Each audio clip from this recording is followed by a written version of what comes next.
China.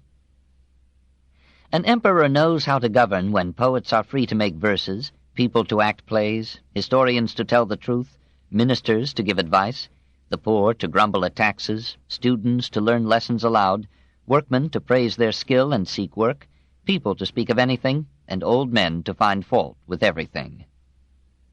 Address of the Duke of Shao to King Li Wang, circa 845 B.C. Chapter 23. The Age of the Philosophers. 1. The Beginnings. 1. Estimates of the Chinese. The intellectual discovery of China was one of the achievements of the Enlightenment. These peoples, Diderot wrote of the Chinese, are superior to all other Asiatics in antiquity, art, intellect, wisdom, policy, and in their taste for philosophy. Nay, in the judgment of certain authors, they dispute the palm in these matters with the most enlightened peoples of Europe.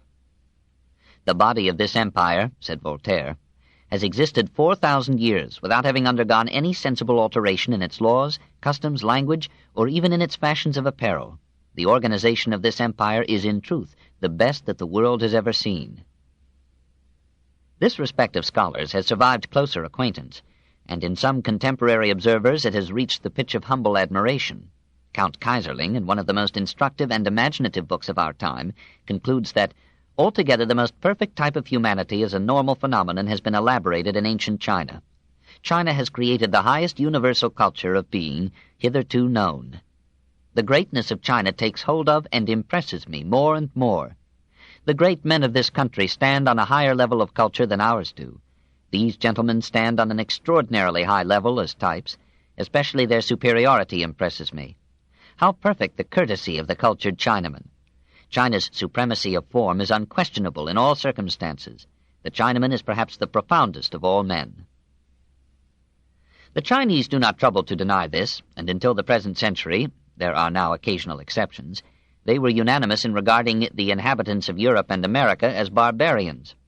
It was the gentle custom of the Chinese in official documents before 1860 to employ the character for barbarian in rendering the term foreigner, and the barbarians had to stipulate by treaty that this translation should be improved. Like most other peoples of the earth, the Chinese consider themselves the most polished and civilized of all nations. Perhaps they are right, despite their political corruption and chaos, their backward science and sweated industry, their odorous cities and offal-strewn fields, their floods and famines, their apathy and cruelty, their poverty and superstition, their reckless breeding and suicidal wars, their slaughters and ignominious defeats. For behind this dark surface that now appears to the alien eye is one of the oldest and richest of living civilizations, a tradition of poetry reaching as far back as 1700 B.C., a long record of philosophy, idealistic and yet practical, profound and yet intelligible, a mastery of ceramics and painting unequaled in their kind, an easy perfection rivaled only by the Japanese in all the minor arts, the most effective morality to be found among the peoples of any time, a social organization that has held together more human beings and has endured through more centuries than any other known to history, a form of government which, until the Revolution destroyed it, was the almost ideal of philosophers, a society that was civilized when Greece was inhabited by barbarians, that saw the rise and fall of Babylonia and Assyria, Persia and Judea, Athens and Rome, Venice and Spain, and may yet survive when those Balkans called Europe have reverted to darkness and savagery. What is the secret of this durability of government, this artistry of hand, this poise and depth of soul? 2. The Middle Flowery Kingdom. Geography, Race, Prehistory. If we consider Russia as Asiatic, which it was till Peter and may be again, then Europe becomes only a jagged promontory of Asia, the industrial projection of an agricultural hinterland, the tentative fingers or pseudopodia of a giant continent. Dominating that continent is China, as spacious as Europe and as populous. Hemmed in through most of its history by the largest ocean, the highest mountains, and one of the most extensive deserts in the world, China enjoyed an isolation that gave her comparative security and permanence, immutability and stagnation. Hence the Chinese called their country not China, but Tianhua, under the heavens, or Shihai, within the four seas, or Chongguo, Middle Kingdom, or Chonghua Kuo, Middle Flowery Kingdom, or, by decree of the Revolution, Chunhua Minkuo, Middle Flowery People's Kingdom. Flowers it has in abundance, and all the varied natural scenery that can come from sunshine and floating mists, perilous mountain crags, majestic rivers, deep gorges, and swift waterfalls amid rugged hills. Through the fertile south runs the Yangtze River, 3,000 miles in length. Farther north, the Huang He, or Yellow River, descends from the western ranges amid plains of less to carry its silt through vacillating estuaries, once to the Yellow Sea, now to the Gulf of Pechili, tomorrow possibly to the Yellow Sea again. Along these and the Wei and other broad streams, Chinese civilization began, driving back the beast and the jungle, holding the surrounding barbarians at bay, clearing the soil of brush and bramble, ridding it of destructive insects and corrosive deposits like saltpeter, draining the marshes, fighting droughts and floods and devastating changes in the courses of the rivers, drawing the water patiently and wearily from these friendly enemies into 1,000 canals, and building day by day through centuries, huts and houses, temples and schools, villages, cities, and states. How long men have toiled to build the civilizations that men so readily destroy. No one knows whence the Chinese came, or what was their race, or how old their civilization is. The remains of the Peking man suggest the great antiquity of the human ape in China, and the researches of Andrews have led him to conclude that Mongolia was thickly populated as far back as 20,000 BC by a race whose tools corresponded to the Azilian development of Mesolithic Europe, and whose descendants spread into Siberia and China as southern Mongolia dried up and became the Gobi Desert. The discoveries of Anderson and others in Honan and South Manchuria indicate a Neolithic culture 1,000 or 2,000 years later than similar stages in the prehistory of Egypt and Sumeria. Some of the stone tools found in these Neolithic deposits resemble exactly in shape and perforations the iron knives now used in northern China to reap the sorghum crop, and this circumstance, small though it is, reveals the probability that Chinese culture has an impressive continuity of 7,000 years. We must not, through the blur of distance, exaggerate the homogeneity of this culture, or of the Chinese people. Some elements of their early art and industry appear to have come from Mesopotamia and Turkestan. For example, the Neolithic pottery of Honan is almost identical with that of Anau and Susa. The present Mongolian type is a highly complex mixture in which the primitive stock has been crossed and recrossed by 100 invading or immigrating stocks from Mongolia, southern Russia, the Scythians, and Central Asia. China, like India, is to be compared with Europe as a whole rather than with any one nation of Europe. It is not the united home of one people, but a medley of human varieties, different in origin, distinct in language, diverse in character and art, and often hostile to one another in customs, morals, and government. 3. The unknown centuries. The creation, according to China, the coming of culture, wine and chopsticks, the virtuous emperors, a royal atheist. China has been called the paradise of historians. For centuries and millenniums, it has had official historiographers who recorded everything that happened and much besides. We cannot trust them further back than 776 BC, but if we lend them a ready ear, they will explain in detail the history of China from 3000 BC, and the more pious among them, like our own seers, will describe the creation of the world. Pan Ku, the first man, they tell us, after laboring on the task for 18,000 years, hammered the universe into shape about 2,229,000 BC. As he worked, his breath became the wind and the clouds, his voice became the thunder, his veins the rivers, his flesh the earth, his hair the grass and trees, his bones the metals, his sweat the rain, and the insects that clung to his body became the human race. We have no evidence to disprove this ingenious cosmology. The earliest kings, says Chinese legend, reigned 18,000 years each and struggled hard to turn Pan Ku's lice into civilized men. Before the arrival of these celestial emperors, we are told, the people were like beasts, clothing themselves in skins, feeding on raw flesh, and knowing their mothers but not their fathers, a limitation which Strindberg did not consider exclusively ancient or Chinese. Then came the Emperor Fuxi, in precisely 2852 BC. With the help of his enlightened queen, he taught his people marriage, music, writing, painting, fishing with nets, the domestication of animals, and the feeding of silkworms for the secretion of silk. Dying, he appointed as his successor Shen Nung, who introduced agriculture, invented the wooden plow, established markets and trade, and developed the science of medicine from the curative values of plants. So legend, which loves personalities more than ideas, attributes to a few individuals the laborious advances of many generations. Then a vigorous soldier emperor, Huang He, in a reign of a mere century, gave China the magnet and the wheel, appointed official historians, built the first brick structures in China, erected an observatory for the study of the stars, corrected the calendar, and redistributed the land.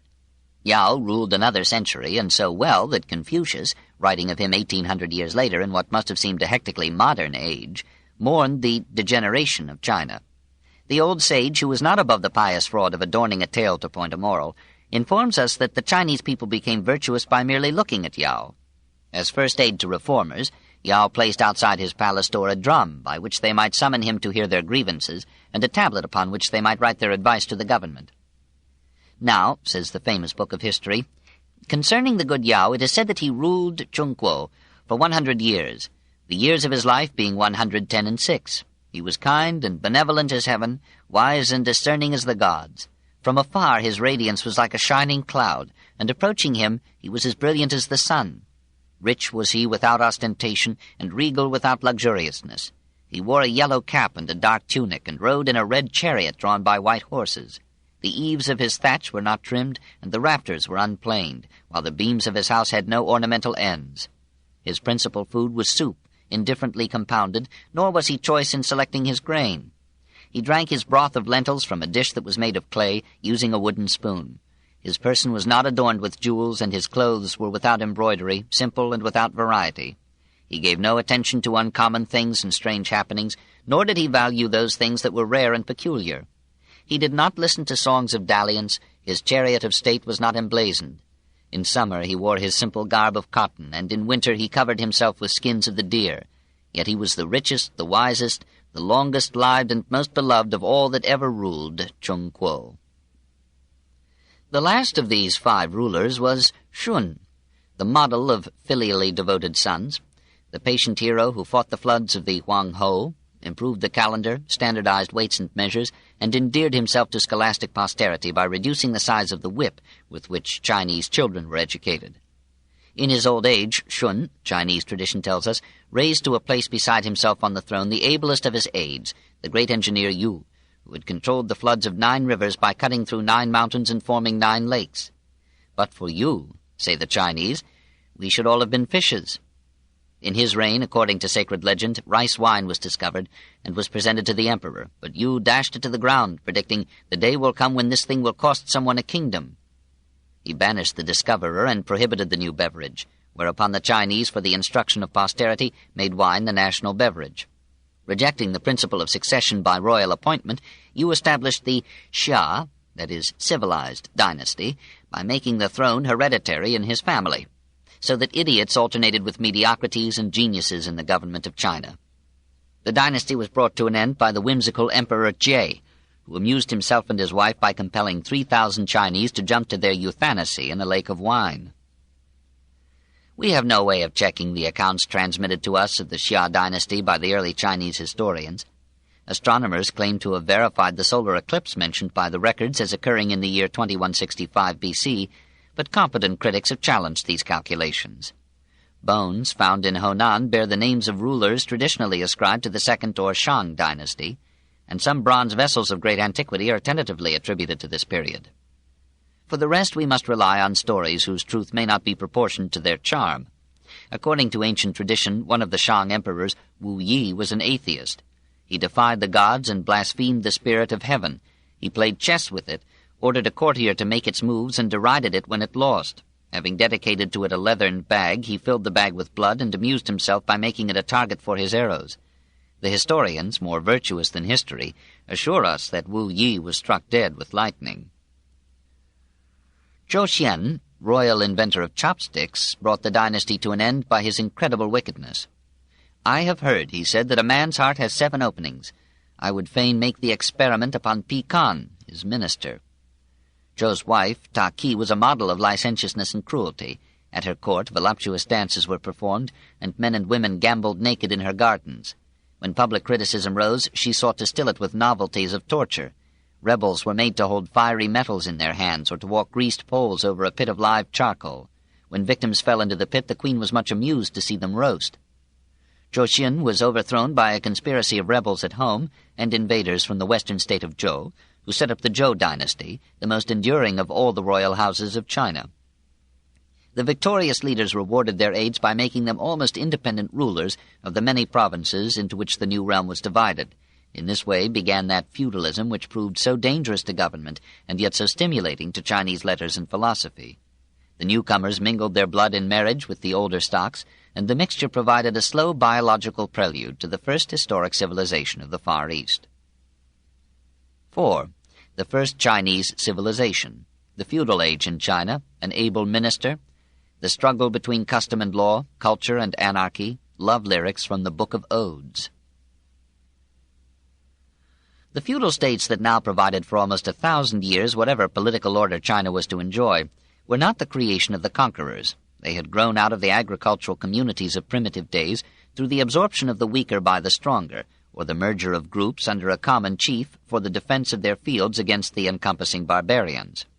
At one time there were over 1,700 of these principalities, ordinarily consisting of a walled town surrounded by cultivated land, with smaller walled suburbs constituting a protective circumference.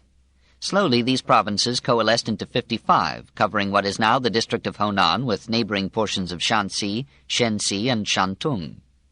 Of these 55, the most important were Qi, which laid the bases of Chinese government, and Qin, which conquered all the rest, established a unified empire, and gave to China the name by which it is known to nearly all the world but itself. The organizing genius of Qi was Guangchung, advisor to the Duke Huan. Huan began his career in history by supporting Huan's brother against him in their competition for the control of Qi, and almost killed Huan in battle.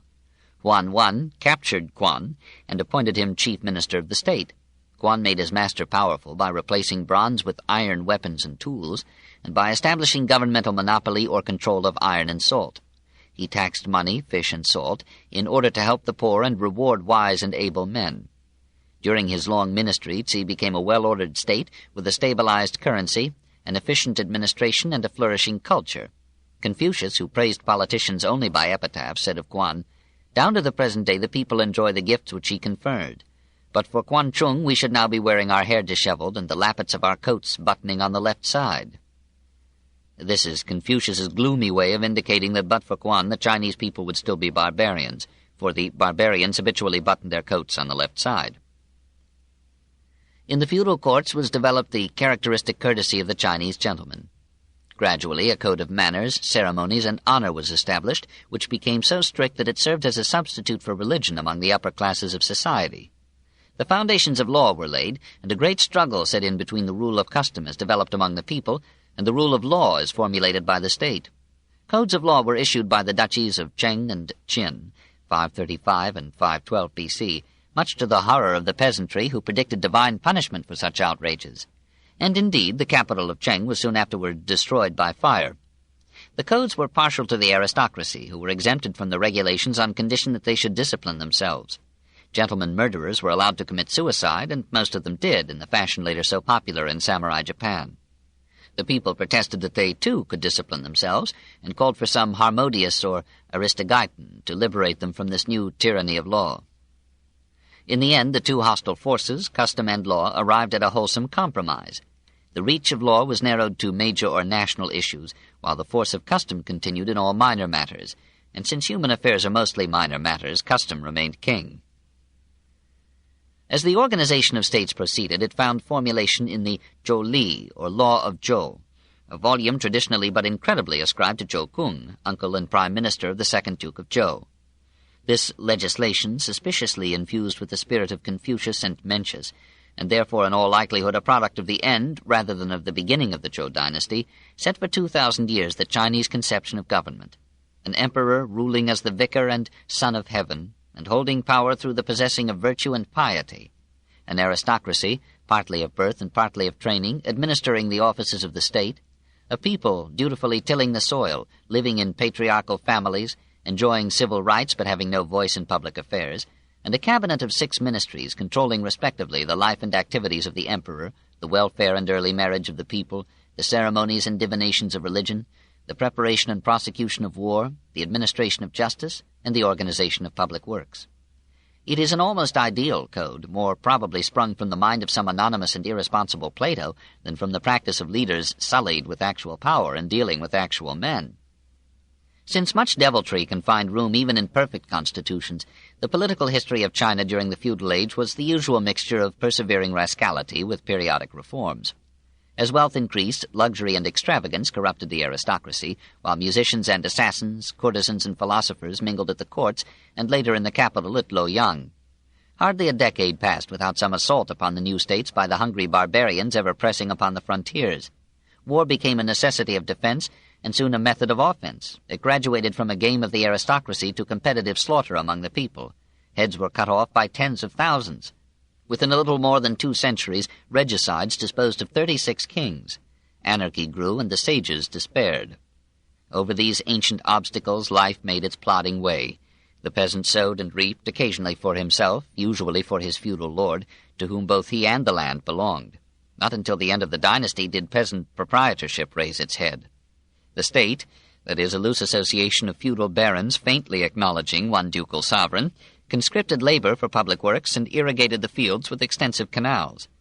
Officials instructed the people in agriculture and arboriculture, and supervised the silk industry in all its details. Fishing and the mining of salt were in many provinces monopolized by the government. Domestic trade flourished in the towns and begot a small bourgeoisie possessed of almost modern comforts. They wore leather shoes and dresses of homespun or silk. They rode in carts or chariots or traveled on the rivers by boat. They lived in well-built houses, used tables and chairs, and ate their food from plates and dishes of ornamented pottery. Their standard of living was probably higher than that of their contemporaries in Solon's Greece or Numa's Rome. Amid conditions of disunity and apparent chaos, the mental life of China showed a vitality disturbing to the generalizations of historians. For in this disorderly age were laid the bases of China's language, literature, philosophy, and art.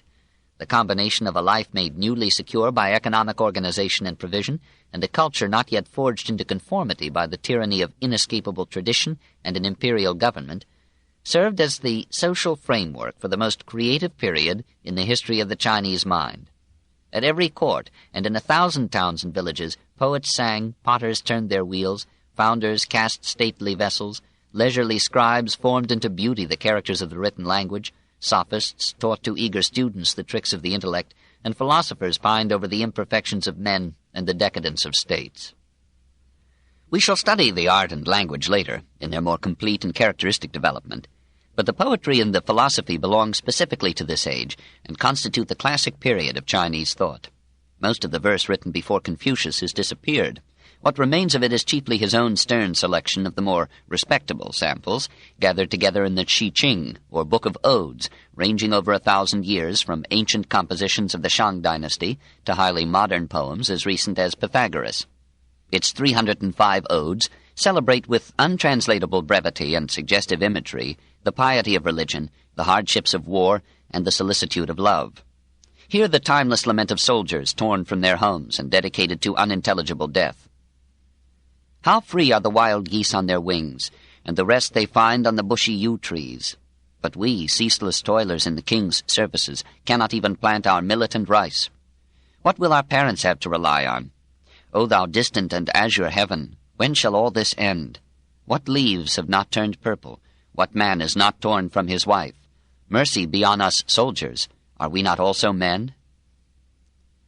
Though this age appears to our ignorance to have been almost the barbaric infancy of China, love poetry abounds in the odes and plays a gamut of many moods. In one of these poems, whispering to us across those buried centuries that seemed so model to Confucius, we hear the voice of eternally rebellious youth, as if to say that nothing is so old-fashioned as revolt. I pray you, dear, my little hamlet leave, nor break my willow boughs. 'Tis not that I should grieve, but I fear my sire to rouse. Love pleads with passion disarrayed. A sire's commands must be obeyed. I pray you, dear, leap not across my wall, nor break my mulberry boughs. Not that I fear their fall, but lest my brother's wrath should rouse. Love pleads with passion disarrayed. A brother's words must be obeyed. I pray you, dear, steal not the garden down, nor break my sandal trees. Not that I care for these, but oh, I dread the talk of town. Should lovers have their wilful way, whatever would the neighbors say? And another, the most nearly perfect, or most excellently translated of all, reveals to us the ageless antiquity of sentiment. The morning glory climbs above my head, pale flowers of white and purple, blue and red. I am disquieted.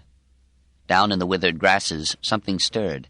I thought it was his footfall that I heard. Then a grasshopper chirred. I climbed the hill just as the new moon showed. I saw him coming on the southern road.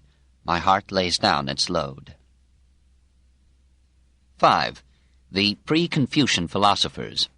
The Book of Changes, the Yang and the Yin, the Chinese Enlightenment, Teng Shi, the Socrates of China. The characteristic production of this epoch is philosophy. It is no discredit to our species that in all ages its curiosity has outrun its wisdom, and its ideals have set an impossible pace for its behavior. As far back as 1250 B.C. we find Yangtze sounding the keynote in a pithy fragment then already stale, and now still fresh in counsel to laborious wordmongers who do not know that all glory ends in bitterness. He who renounces fame has no sorrow. Happy the man who has no history. From that time until our own, China has produced philosophers. As India is par excellence the land of metaphysics and religion, China is by like preeminence the home of humanistic or non-theological philosophy. Almost the only important work of metaphysics in its literature is the strange document with which the recorded history of Chinese thought begins, the I Ching, or Book of Changes. Tradition insists that it was written in prison by one of the founders of the Xia Dynasty, Wen Huang, and that its simplest origin went back as far as Fu Shi. This legendary emperor, we are told, invented the 8 Qua, or mystic trigrams, which Chinese metaphysics identifies with the laws and elements of nature. Each trigram consisted of 3 lines, some continuous and representing the male principle, or yang, some broken and representing the female principle, or yin. In this mystic dualism, the yang represented also the positive, active, productive, and celestial principle of light, heat, and life, while the yin represented the negative, passive, and earthly principle of darkness, cold, and death. Wen Huang immortalized himself and racked the head of 1 billion Chinese by doubling the number of strokes and thereby raising to 64 the number of possible combinations of continuous and broken lines. To each of these arrangements some law of nature corresponded. All science and history were contained in the changeful interplay of the combinations. All wisdom lay hidden in the 64 xiangs, or ideas symbolically represented by the trigrams. Ultimately, all reality could be reduced to the opposition and union of the 2 basic factors of the universe, the male and the female principles, the yang and the yin.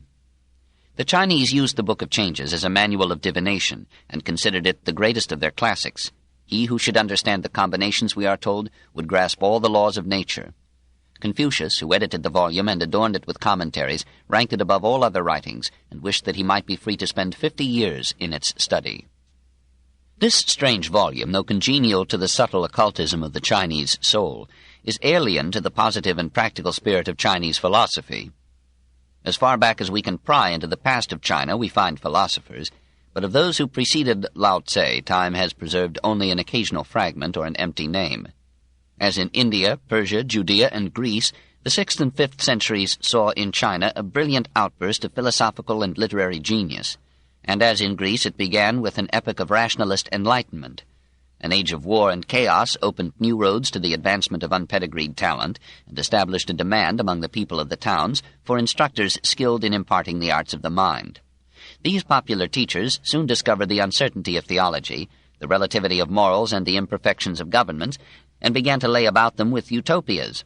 Several of them were put to death by authorities who found it more difficult to answer than to kill.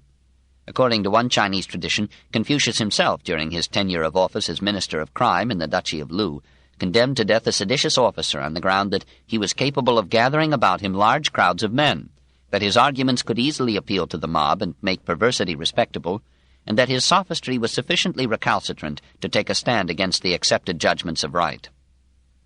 Sima Qian accepts the story. Some other Chinese historians reject it. Let us hope that it is not true. The most famous of these intellectual rebels was Teng Shi, who was executed by the Duke of Cheng during the youth of Confucius.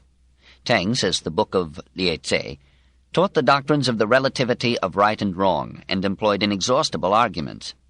His enemies charged him with being willing to prove one thing one day and its opposite the next, if proper remuneration were forthcoming.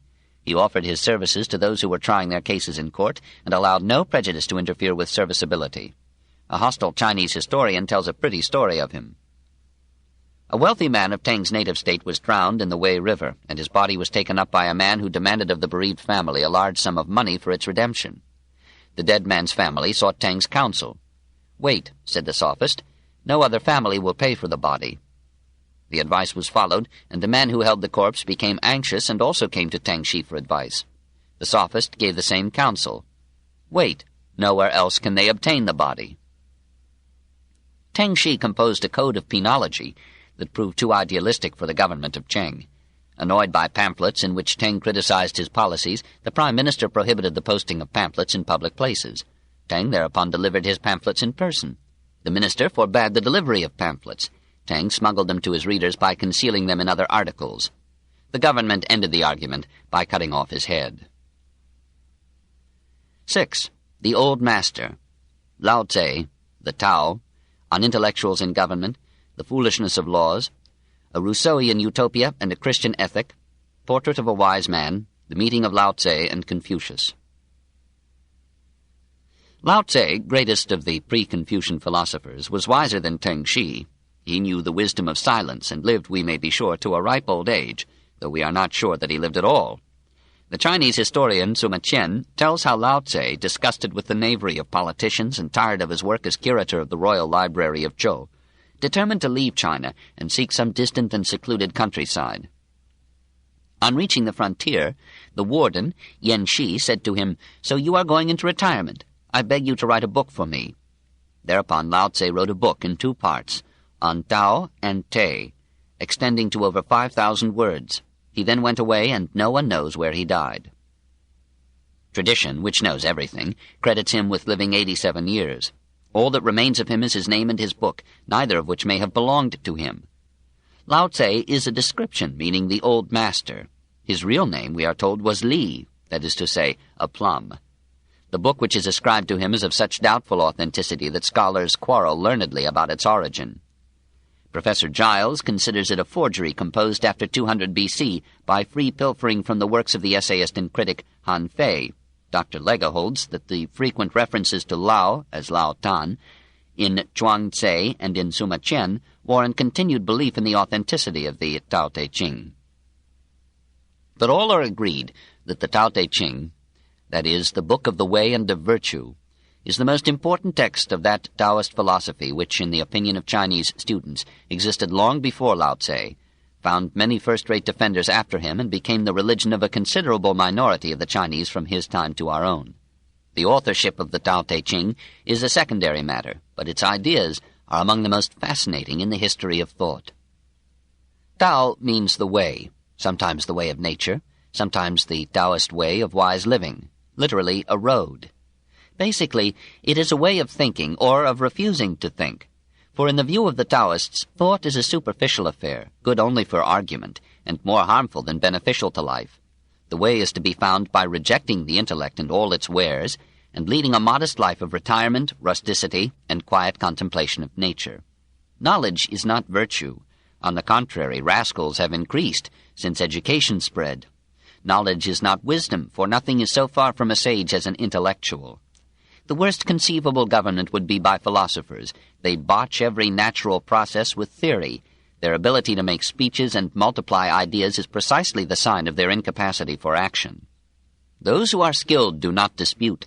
The disputatious are not skilled. When we renounce learning, we have no troubles. The sage constantly keeps men without knowledge and without desire, and where there are those who have knowledge keeps them from presuming to act. The ancients who showed their skill in practicing the Tao did so not to enlighten the people, but to make them simple and ignorant. The difficulty in governing the people arises from their having too much knowledge. He who tries to govern a state by his wisdom is a scourge to it, while he who does not do so is a blessing. The intellectual man is a danger to the state because he thinks in terms of regulations and laws. He wishes to construct a society like geometry and does not realize that such regulation destroys the living freedom and vigor of the parts.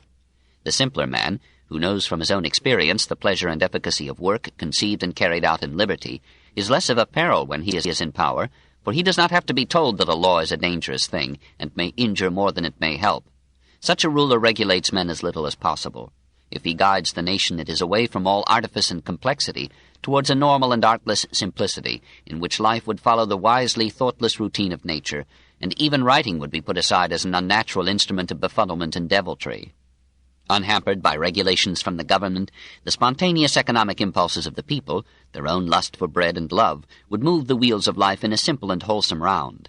There would be few inventions, for those only add to the wealth of the rich and the power of the strong. There would be no books, no lawyers, no industries, and only village trade. In the kingdom, the multiplication of prohibitions increases the poverty of the people. The more implements to add to their profit the people have, the greater disorder is there in the state and clan. The more acts of crafty dexterity men possess, the more do strange contrivances appear. The more display there is of legislation, the more thieves and robbers there are.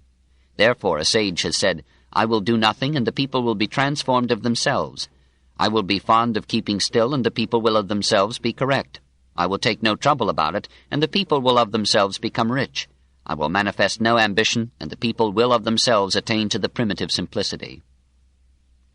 In a little state with a small population, I would so order it that though there would be individuals in it with the abilities of 10 or 100 men, there should be no employment for them. I would make the people, while looking upon death as a grievous thing, yet not remove elsewhere to avoid it. Though they had boats and carriages, they should have no occasion to ride in them. Though they had buff coats and sharp weapons, they should have no occasion to don or use them. I would make the people return to the use of knotted cords. A form of communication that preceded writing, the word make is rather un-Laotian. They should think their coarse food sweet, their plain clothes beautiful, their poor dwellings places of rest, and their common ways sources of enjoyment. There should be a neighboring state within sight, and the voices of the fowls and dogs should be heard all the way from it to us. But I would make the people to old age, even to death, not have any intercourse with it. But what is this nature which Lao Tse wishes to accept as his guide? The old master draws as sharp a distinction between nature and civilization as Rousseau was to do in that gallery of echoes called modern thought. Nature is natural activity, the silent flow of traditional events, the majestic order of the seasons and the sky. It is the Tao, or way, exemplified and embodied in every brook and rock and star. It is that impartial, impersonal, and yet rational law of things, to which the law of conduct must conform if men desire to live in wisdom and peace. This law of things is the Tao, or way of the universe, just as the law of conduct is the Tao, or way of life. In truth, thinks Lao Tse, both Taos are one, and human life in its essential and wholesome rhythm is part of the rhythm of the world. In that cosmic Tao, all the laws of nature are united and form together the Spinozistic substance of all reality. In it all natural forms and varieties find a proper place, and all apparent diversities and contradictions meet. It is the absolute in which all particulars are resolved into one Hegelian unity. In the ancient days, says Lao, nature made men and life simple and peaceful, and all the world was happy. But then men attained knowledge. They complicated life with inventions, they lost all mental and moral innocence, they moved from the fields to the cities and began to write books. Hence all the misery of men, and the tears of the philosophers. The wise man will shun this urban complexity, this corrupting and enervating maze of law and civilization, and will hide himself in the lap of nature, far from any town, or books, or venal officials, or vain reformers. The secret of wisdom and of that quiet content which is the only lasting happiness that men can find is a stoic obedience to nature, an abandonment of all artifice and intellect, a trustful acceptance of nature's imperatives on instinct and feeling, a modest imitation of nature's silent ways. Perhaps there is no wiser passage in literature than this. All things in nature work silently. They come into being and possess nothing. They fulfill their function and make no claim. All things alike do their work, and then we see them subside. When they have reached their bloom, each returns to its origin. Returning to their origin means rest or fulfillment of destiny. This reversion is an eternal law. To know that law is wisdom. Quiescence, a kind of philosophical inaction, a refusal to interfere with the natural courses of things, is the mark of the wise man in every field. If the state is in disorder, the proper thing to do is not reform it, but to make one's life an orderly performance of duty. If resistance is encountered, the wiser course is not to quarrel, fight, or make war, but to retire silently, and to win, if at all, through yielding and patience. Passivity has its victories more often than action. Here Lao Tse talks almost with the accents of Christ. If you do not quarrel, no one on earth will be able to quarrel with you. Recompense injury with kindness. To those who are good, I am good, and to those who are not good, I am also good. Thus all get to be good. To those who are sincere, I am sincere, and to those who are not sincere, I am also sincere, and thus all get to be sincere. The softest thing in the world dashes against and overcomes the hardest. There is nothing in the world softer or weaker than water, and yet for attacking things that are firm and strong there is nothing that can take precedence of it. He adds with reckless gallantry, the female always overcomes the male by her stillness. All these doctrines culminate in Lao's conception of the sage. It is characteristic of Chinese thought that it speaks not of saints but of sages, not so much of goodness as of wisdom. To the Chinese, the ideal is not the pious devotee, but the mature and quiet mind, the man who, though fit to hold high place in the world, retires to simplicity and silence. Silence is the beginning of wisdom. Even of the Tao and wisdom the wise man does not speak, for wisdom can be transmitted never by words, only by example and experience. He who knows the way does not speak about it. He who speaks about it does not know it. He who knows it will keep his mouth shut and close the portals of his nostrils. The wise man is modest, for at 50 one should have discovered the relativity of knowledge and the frailty of wisdom. If the wise man knows more than other men, he tries to conceal it. He will temper his brightness and bring himself into agreement with the obscurity of others. He agrees with the simple rather than with the learned, and does not suffer from the novice's instinct of contradiction. He attaches no importance to riches or power, but he reduces his desires to an almost Buddhist minimum.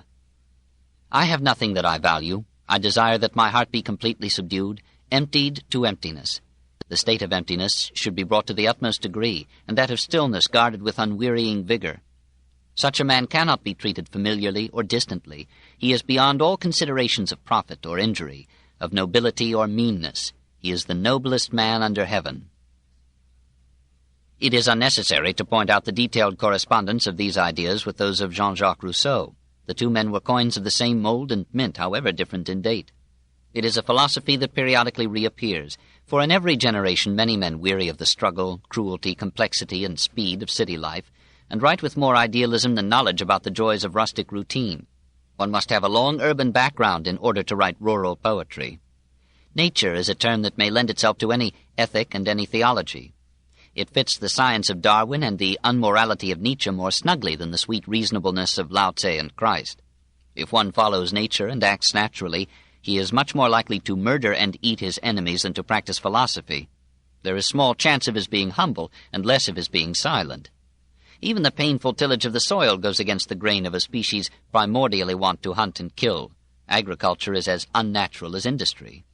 And yet there is something medicinal in this philosophy. We suspect that we, too, when our fires begin to burn low, shall see wisdom in it, and shall want the healing peace of uncrowded mountains and spacious fields. Life oscillates between Voltaire and Rousseau, Confucius and Lao Tse, Socrates and Christ.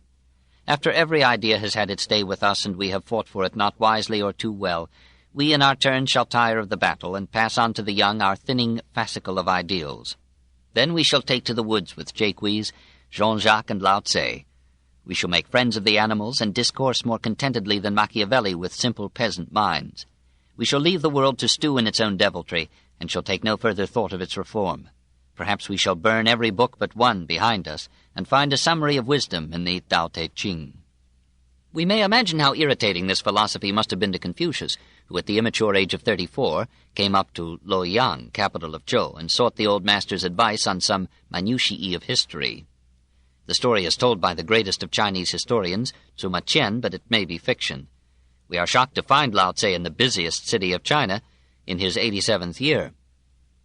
Lao Tse, we are told, replied with harsh and cryptic brevity. Those about whom you inquire have molded with their bones into dust. Nothing but their words remain. When the hour of the great man has struck, he rises to leadership, but before his time has come, he is hampered in all that he attempts. I have heard that the successful merchant carefully conceals his wealth and acts as though he had nothing, that the great man, though abounding in achievements, is simple in his manners and appearance. Get rid of your pride and your many ambitions, your affectation and your extravagant aims. Your character gains nothing for all these. This is my advice to you. The Chinese historian relates that Confucius sensed at once the wisdom of these words and took no offense from them, that on the contrary he said to his pupils on his return from the dying sage, I know how birds can fly, fishes swim, and animals run. But the runner may be snared, the swimmer hooked, and the flyer shot by the arrow. But there is the dragon. I cannot tell how he mounts on the wind through the clouds and rises to heaven. Today I have seen Lao Tse, and can compare him only to the dragon." Then the new master went forth to fulfill his own mission and to become the most influential philosopher in history. 2. Confucius. 1. The sage in search of a state. Birth and youth, marriage and divorce, pupils and methods, appearance and character, the lady and the tiger, a definition of good government, Confucius in office, wander years, the consolation of old age. Kung Fu Tse, Kung the Master, as his pupils called Kung Chiu, was born at Chufu, in the then kingdom of Lu, in the present province of Shantung in the year 551 B.C. Chinese legend, not to be outdone by any rival lore, tells how apparitions announced his illegitimate birth to his young mother, how dragons kept watch and spirit ladies perfumed the air as she was delivered of him in a cave. He had, we are informed, the back of a dragon, the lips of an ox, and a mouth like the sea. He came of the oldest family now in existence, for, the Chinese genealogists assure us, he was derived in direct line from the great emperor Huang He, and was destined to be the father of a long succession of Kungs, unbroken to this day. His descendants numbered 11,000 males a century ago. The town of his birth is still populated almost entirely by the fruit of his loins, or those of his only son, and one of his progeny is finance minister of the present Chinese government at Nanking. His father was 70 years old when Kung was born, and died when the boy was 3. Confucius worked after school to help support his mother, and took on in childhood perhaps that aged gravity which was to mark nearly every step of his history. Nevertheless, he had time to become skilled in archery and music. To the latter he became so addicted that once, hearing an especially delectable performance, he was moved to the point of vegetarianism. For 3 months he did not eat meat. He did not immediately agree with Nietzsche about a certain incompatibility between philosophy and marriage. He married at 19, divorced his wife at 23, and does not seem to have married again.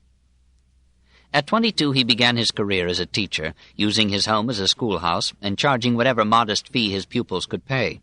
3 subjects formed the substance of his curriculum: history, poetry, and the rules of propriety. A man's character, he said, is formed by the odes, developed by the rites, the rules of ceremony and courtesy, and perfected by music. Like Socrates, he taught by word of mouth rather than by writing, and we know his views chiefly through the unreliable reports of his disciples. He gave to philosophers an example seldom heeded: to attack no other thinker and waste no time on refutations. He taught no strict logical method, but he sharpened the wits of his students by gently exposing their fallacies and making stern demands upon their alertness of mind. When a man is not in the habit of saying, "What shall I think of this? What shall I think of this?" I can indeed do nothing with him. I do not open up the truth to one who is not eager, nor help out anyone who is not anxious to explain himself. When I have presented one corner of a subject to anyone, and he cannot from it learn the other 3, I do not repeat my lesson. He was confident that only the wisest and the stupidest were beyond benefiting from instruction, and that no one could sincerely study humanistic philosophy without being improved in character as well as in mind. It is not easy to find a man who has learned for 3 years without coming to be good. He had at first only a few pupils, but soon the news went about that behind the lips of an ox and the mouth like a sea there was a kindly heart and a well-furnished mind, and in the end he could boast that 3,000 young men had studied under him and had passed from his home to important positions in the world. Some of the students, once as many as 70, lived with him like Hindu novices with their guru, and they developed an affection that often spoke out in their remonstrances against his exposure of his person to danger, or of his good name to calumny. Though always strict with them, he loved some of them more than his own son, and wept without measure when Hui died. There was Yan Hui, he replied to Duke Gai, who had asked which of his pupils learned best. He loved to learn. I have not yet heard of anyone who loves to learn as he did. Hui gave me no assistance. There was nothing that I said which did not give him delight. He did not transfer his anger. He did not repeat a fault. Unfortunately, his appointed time was short, and he died, and now there is not such another. Lazy students avoided him or received short shrift from him, for he was not above instructing a sluggard with a blow of his staff and sending him off with merciless verity. Hard is the case of him who will stuff himself with food the whole day without applying his mind to anything. In youth not humble as befits a junior, in manhood doing nothing worthy of being handed down, and living on to an old age, This is to be a pest." He must have made a queer picture as he stood in his rooms, or with nearly equal readiness in the road, and taught his disciples history and poetry, manners and philosophy. The portraits that Chinese painters begot of him show him in his later years, with an almost hairless head gnarled and knotted with experience, and a face whose terrifying seriousness gave no inkling of the occasional humor and tenderness, and the keen aesthetic sensitivity that made him human despite his otherwise unbearable perfection. One of his music teachers described him as he was in early middle age. "I have observed about Huang He many marks of a sage. He has river eyes and a dragon forehead, the very characteristics of Huang He. His arms are long, his back is like a tortoise, and he is 9 Chinese feet 6 inches in height. When he speaks, he praises the ancient kings. He moves along the path of humility and courtesy. He has heard of every subject, and retains with a strong memory. His knowledge of things seems inexhaustible.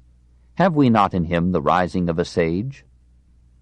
Legend assigns to his figure 49 remarkable peculiarities.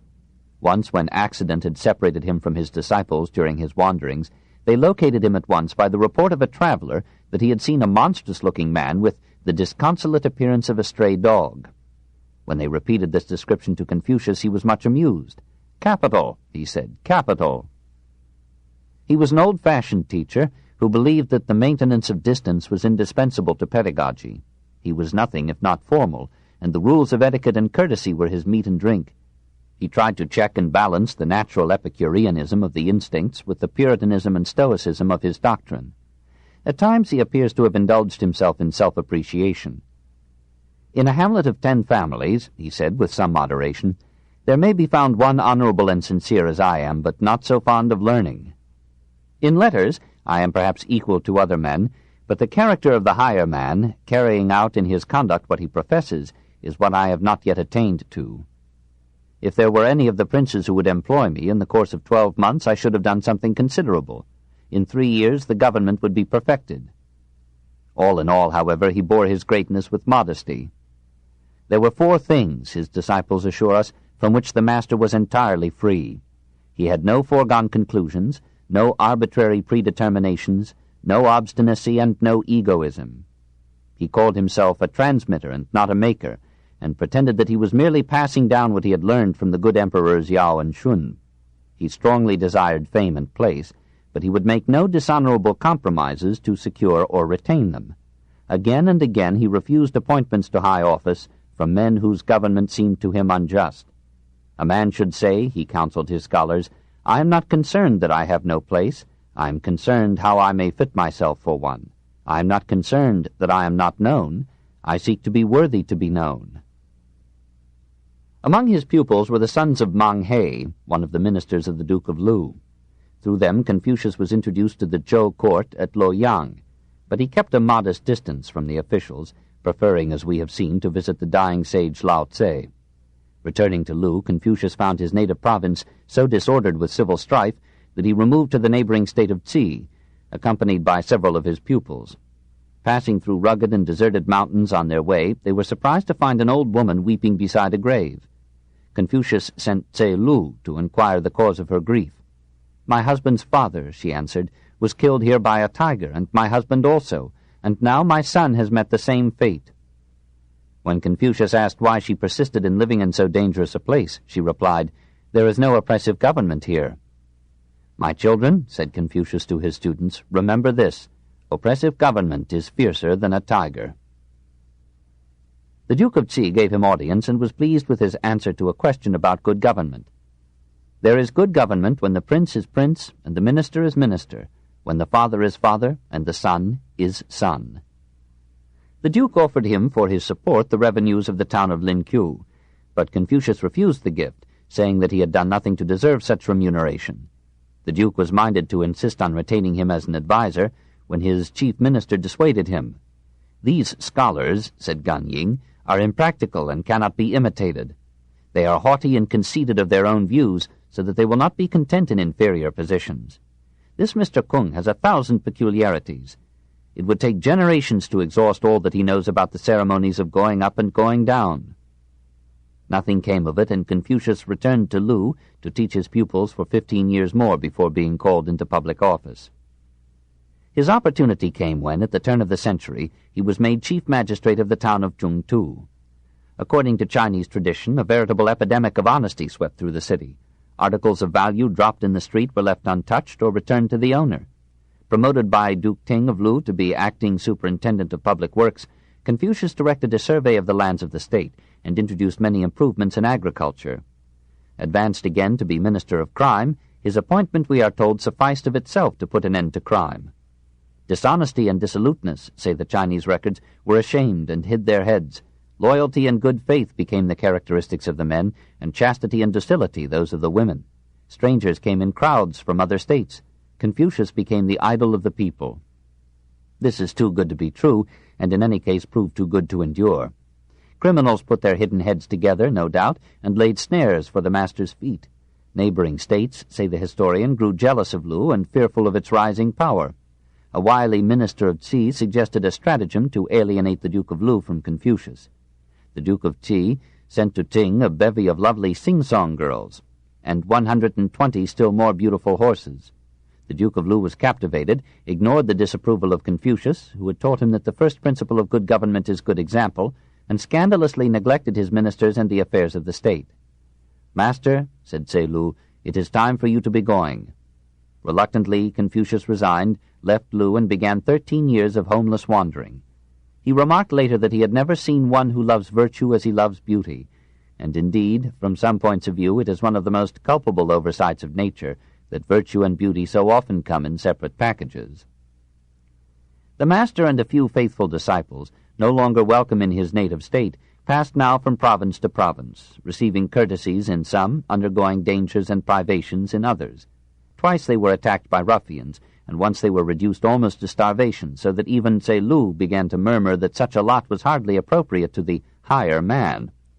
The Duke of Wei offered Confucius the leadership of his government, but Confucius, disapproving of the Duke's principles, refused. Once, as the little band was traveling through Tsi, it came upon two old men who, in disgust with the corruption of the age, had retired, like Lao Tse, from public affairs and taken to a life of agricultural seclusion.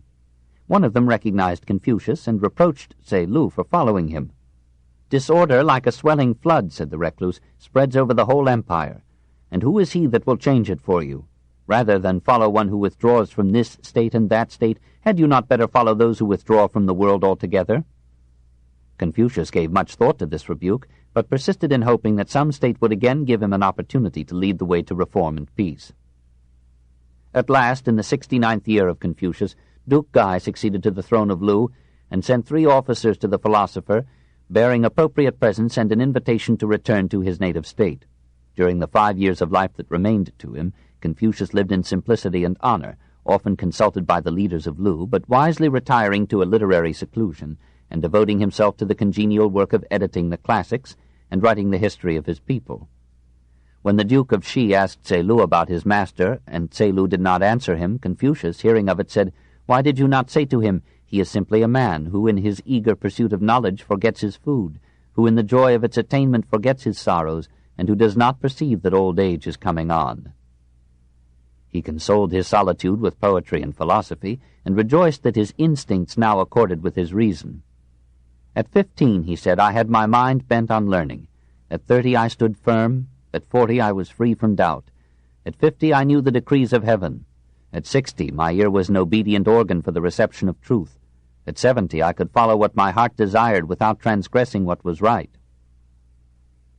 He died at the age of 72. Early one morning he was heard singing a mournful song. "The great mountain must crumble, the strong beam must break, and the wise man wither away like a plant."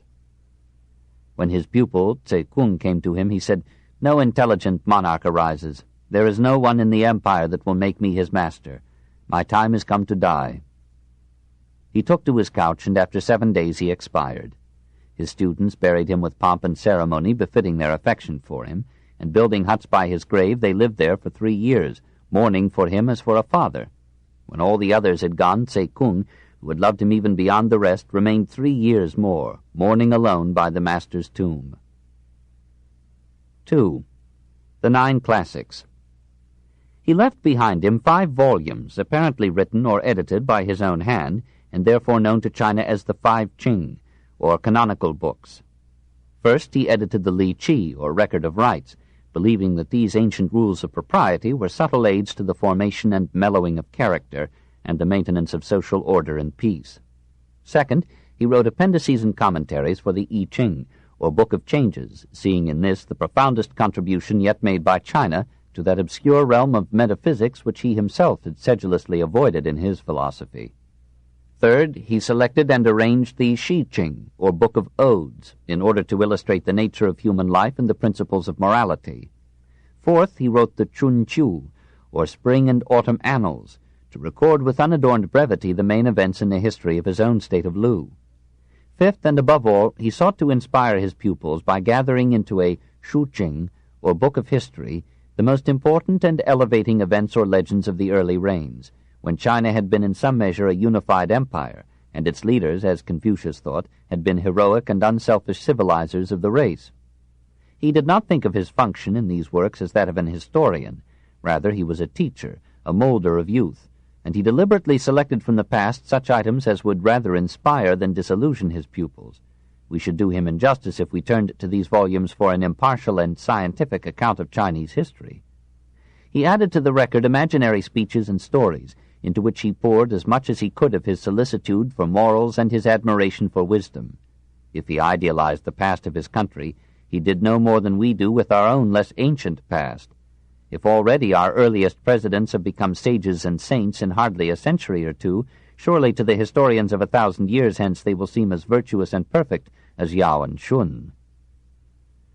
To these 5 Qing, the Chinese add 4 Shu, or books, of the philosophers to constitute the 9 classics. First and most important of these is the Lun Yu, or Discourses and Dialogues, known to the English world, through a whim of Legas, as the Analects, that is, the collected fragments of Confucius. These pages are not from the master's hand, but record with exemplary clarity and brevity his opinions and pronouncements as remembered by his followers. They were compiled within a few decades of Confucius's death, perhaps by the disciples of his disciples, and are the least unreliable guide that we have to his philosophy.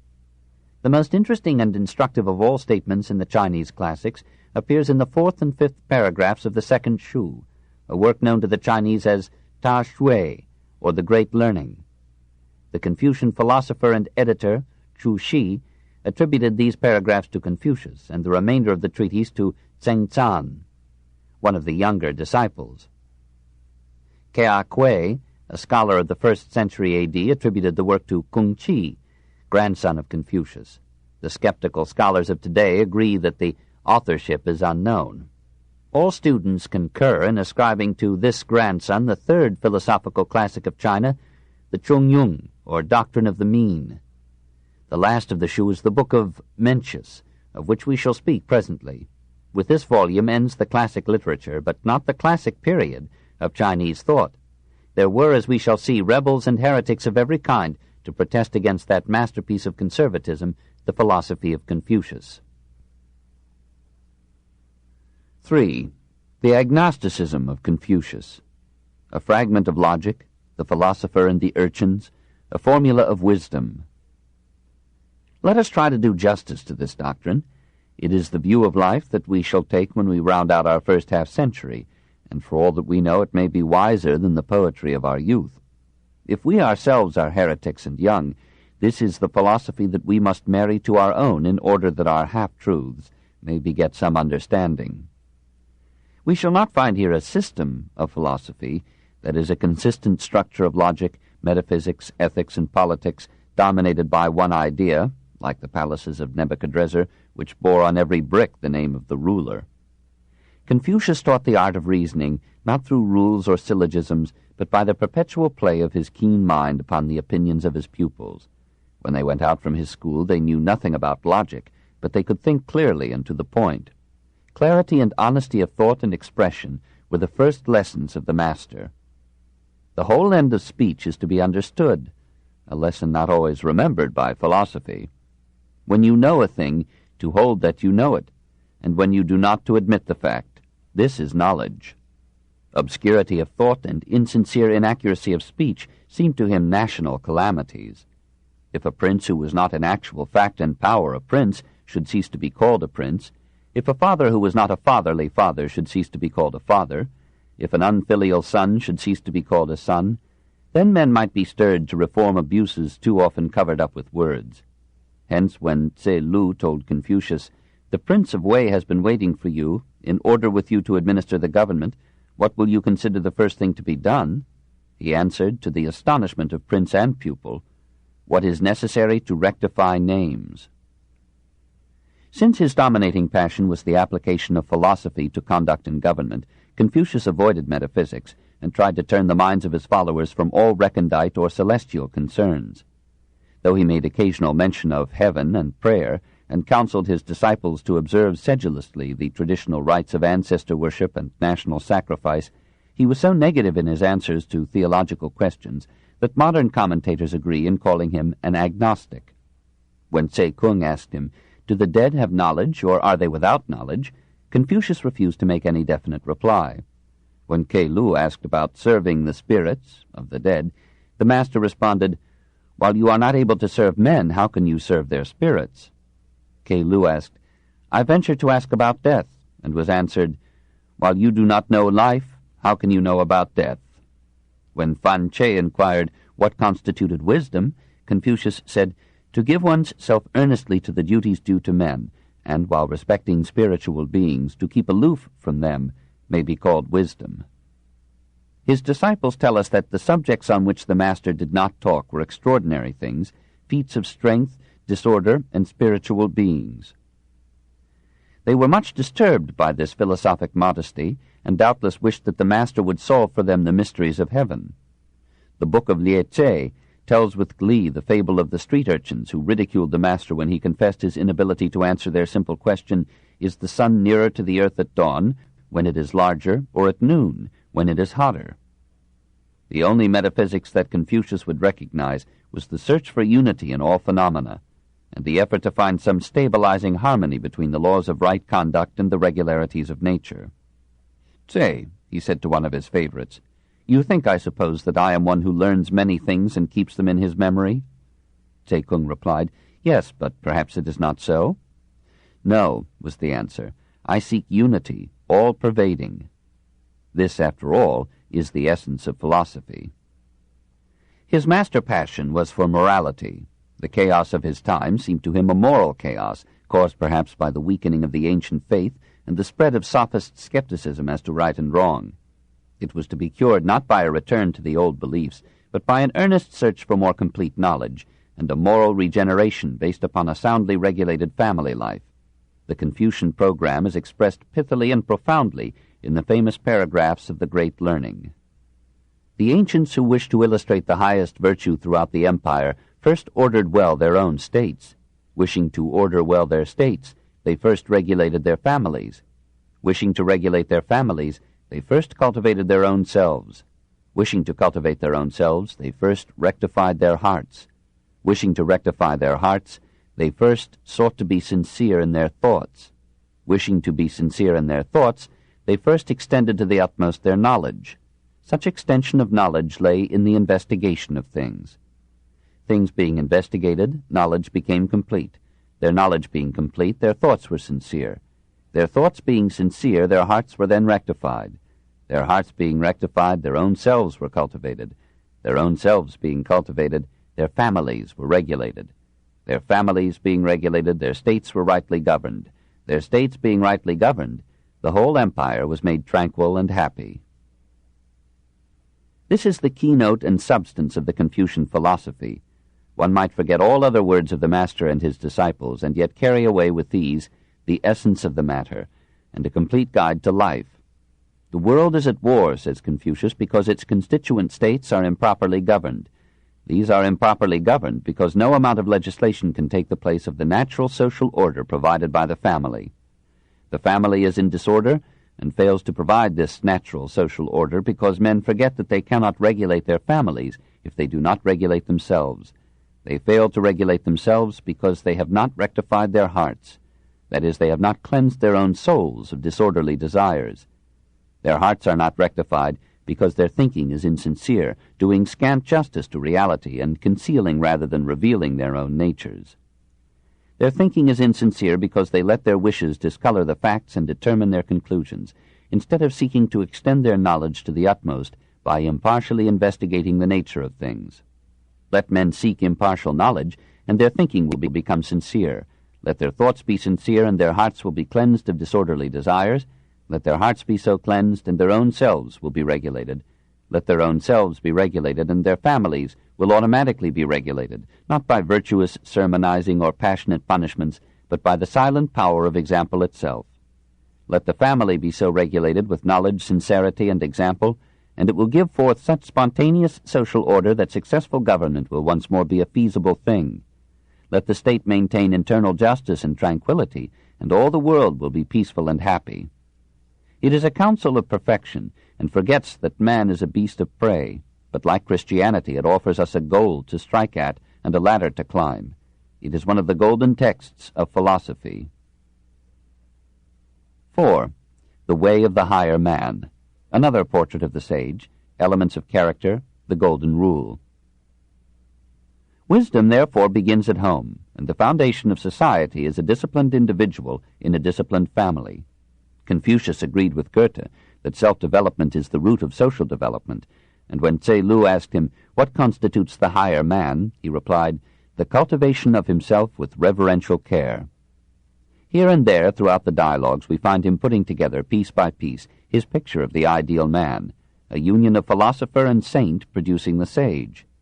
The Superman of Confucius is composed of 3 virtues, severally selected as supreme by Socrates, Nietzsche, and Christ: intelligence, courage, and goodwill.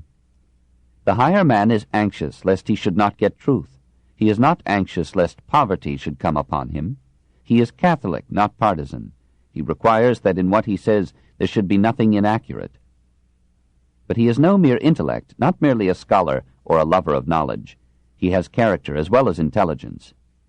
Where the solid qualities are in excess of accomplishments, we have rusticity. Where the accomplishments are in excess of the solid qualities, we have the manners of a clerk. When the accomplishments and solid qualities are equally blended, we then have the man of complete virtue. Intelligence is intellect with its feet on the earth. The foundation of character is sincerity. Is it not just an entire sincerity which marks the higher man? He acts before he speaks, and afterwards speaks according to his actions. In archery we have something like the way of the higher man. When the archer misses the center of the target, he turns round and seeks for the cause of his failure in himself. What the higher man seeks is in himself. What the lower man seeks is in others. The higher man is distressed by his want of ability, not by men's not knowing him. And yet he dislikes the thought of his name not being mentioned after his death. He is modest in his speech, but exceeds in his actions. He seldom speaks. When he does, he is sure to hit the point. That wherein the higher man cannot be equaled is simply this: his work, which other men cannot see. He is moderate in word and deed. In everything the higher man conforms with the path of the mean. For there is no end of things by which man is affected, and when his likings and dislikings are not subject to regulation, he is changed into the nature of things as they come before him. The higher man moves so as to make his movements in all generations a universal path. He behaves so as to make his conduct in all generations a universal law. He speaks so as to make his words in all generations a universal norm. He accepts completely the golden rule, which is here laid down explicitly 4 centuries before Hillel and 5 centuries before Christ. Chung Kung asked about perfect virtue. The master said, "Not to do unto others as you would not wish done unto yourself." The principle is stated again and again, always negatively, and once in a single word. Tse Kung asked, "Is there one word which may serve as a rule of practice for all one's life?" The master said, "Is not reciprocity such a word?" Nevertheless, he did not wish, like Lao Tse, to return good for evil, and when one of his pupils asked him, "What do you say concerning the principle that injury should be recompensed with kindness?" he replied more sharply than was his custom, "With what, then, will you recompense kindness? Recompense injury with justice, and recompense kindness with kindness." The very basis of the higher man's character is an overflowing sympathy towards all men. He is not angered by the excellences of other men. When he sees men of worth, he thinks of equaling them. When he sees men of low worth, he turns inward and examines himself. For there are few faults that we do not share with our neighbors. He pays no attention to slander or violent speech. He is courteous and affable to all, but he does not gush forth indiscriminate praise. He treats his inferiors without contempt and his superiors without seeking to court their favor. He is grave in deportment, since men will not take seriously one who is not serious with them. He is slow in words and earnest in conduct. He is not quick with his tongue or given to clever repartee. He is earnest because he has work to do, and this is the secret of his unaffected dignity. He is courteous even to his familiars, but maintains his reserve towards all, even his son. Confucius sums up the qualities of his higher man, so similar to the megalopsychos, or great-minded man, of Aristotle, in these words: "The higher man has 9 things which are subjects with him of thoughtful consideration. In regard to the use of his eyes, he is anxious to see clearly. In regard to his countenance, he is anxious that it should be benign. In regard to his demeanor, he is anxious that it should be respectful. In regard to his speech, he is anxious that it should be sincere. In regard to his doing of business, he is anxious that it should be reverently careful. In regard to what he doubts about, he is anxious to question others. When he is angry, he thinks of the difficulties his anger may involve him in. When he sees gain to be got, he thinks of righteousness." 5. Confucian politics. Popular sovereignty, government by example, the decentralization of wealth, music and manners, socialism and revolution. None but such men, in the judgment of Confucius, could restore the family and redeem the state. Society rests upon the obedience of the children to their parents and of the wife to her husband. When these go, chaos comes. Only one thing is higher than this law of obedience, and that is the moral law. In serving his parents, a son may remonstrate with them, but gently. When he sees that they do not incline to follow his advice, he shows an increased degree of reverence, but does not abandon his purpose. When the command is wrong, a son should resist his father, and a minister should resist his august master. Here was one root of Mencius's doctrine of the divine right of revolution. There was not much of the revolutionist in Confucius. Perhaps he suspected that the inheritors of a revolution are made of the same flesh as the men whom it deposed. But he wrote bravely enough in the Book of Odes, "Before the sovereigns of the Shang Dynasty had lost the hearts of the people, they were the mates of God. Take warning from the house of Shang. The great decree is not easily preserved." The people are the actual and proper source of political sovereignty, for any government that does not retain their confidence sooner or later falls. Tse Kung asked about government. The master said, "The requisites of government are 3, that there should be sufficiency of food, sufficiency of military equipment, and the confidence of the people in their ruler." Tse Kung said, "If it cannot be helped, and one of these must be dispensed with, which of the 3 should be foregone first?" "The military equipment," said the master. Tse Kung again asked, "If it cannot be helped, and one of the remaining 2 must be dispensed with, which of them should be foregone?" The master answered, "Part with the food. From of old death has been the lot of all men, but if the people have no faith in their rulers, there is no standing for the state." The first principle of government, in the view of Confucius, is as the first principle of character, sincerity. Therefore the prime instrument of government is good example. The ruler must be an eminence of model behavior, from which, by prestige imitation, right conduct will pour down upon his people. Kai Kong asked Confucius about government, saying, "What do you say to killing the unprincipled for the good of the principled?" Confucius replied, "Sir, in carrying on your government, why should you use killing at all? Let your evinced desires be for what is good, and the people will be good. The relation between superiors and inferiors is like that between the wind and the grass. The grass must bend when the wind blows across it.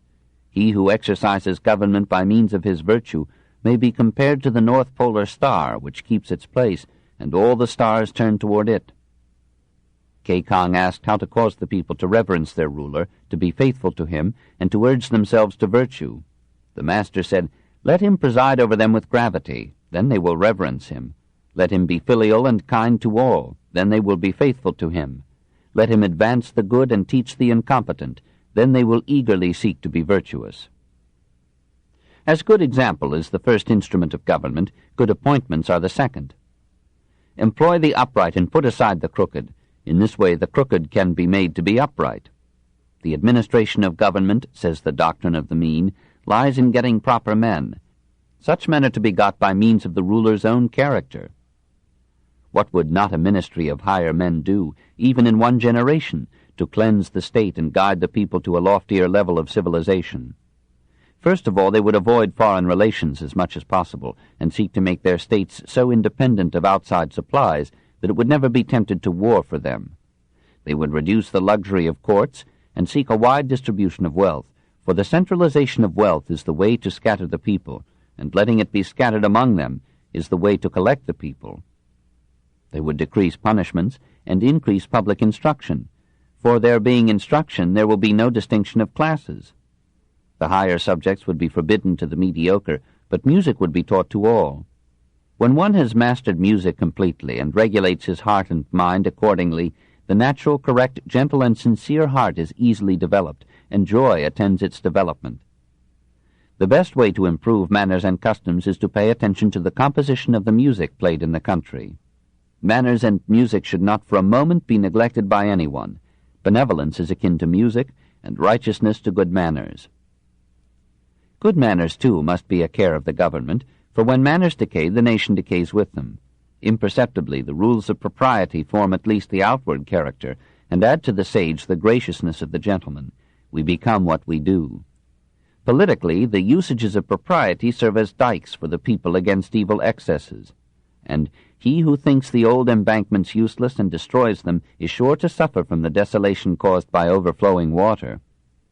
One almost hears the stern voice of the angry master echoing those words today from that hall of the classics, where once all his words were engraved in stone, and which revolution has left desecrated and forlorn. And yet Confucius too had his utopias and dreams, and might have sympathized at times with men who, convinced that the dynasty had lost the great decree or mandate of heaven, dragged down one system of order in the hope of rearing a better one on the ruins.